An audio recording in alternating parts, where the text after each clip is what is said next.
আরে সামি আপু, তুমি নাকি সবাই গিফট করতেছো, তো আমাকে একটা গিফট দাও না আপু। আচ্ছা, তোর গিফট লাগবে, এই নে গিফট। কিরে পাইছস গিফট? আবার গিফট নিবি নাকি?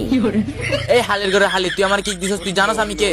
আমি একজন বড় টিকটকার, ইউটিউবার, লাইভ স্ট্রিমার, আর তুই আমারে কিক দেস? আচ্ছা এবার নে, তোকে আর কিক দিলাম না, তোকে জামাই আদর দিলাম। কিরে জামাই আদর পেয়েও তোর মন ভরে নাই, আবার আইছস আমার গ্রুপে? আমি একটা সাদা সিধা পোলা, আর এটা দেখে তোরা আমার লয়ে মজা করো। হালির ঘরে হালি, তোকে জীবনও বিয়ে হইতো না। আমি তো করে অভিশাপ দিলাম, আর হ্যাঁ, আমার অভিশাপ কিন্তু বিফলে যায় না। কি তুই আমাদেরকে অভিশাপ দিস আমাদের বিয়ে হবে না? আচ্ছা দাঁড়া, তোর গার্লফ্রেন্ড আছে না, আমি আজই ওর সাথে তোর ব্রেকআপ করাইতেছি। আমি ওকে বলবো তুই একটা লুচ্চা, তুই আমাদের 3 বান্ধবীকে একসাথে প্রপোজ করছিস, তারপর বুঝবি ঠেলা। আরে আপু না না, আমার একটা মাত্র গার্লফ্রেন্ড, আর আপু এমন করো না, আমি অনেক কষ্ট করে পড়াইছি, প্লিজ আপু এমন করো না। আমি আমার অভিশাপ ফিরিয়ে নিচ্ছি, আমি দোয়া করে দিলাম তোমাদের জন্য তাড়াতাড়ি বিয়ে হয়ে ঘর সংসার হয়ে বউ বাচ্চা দিয়ে বইরা যায়।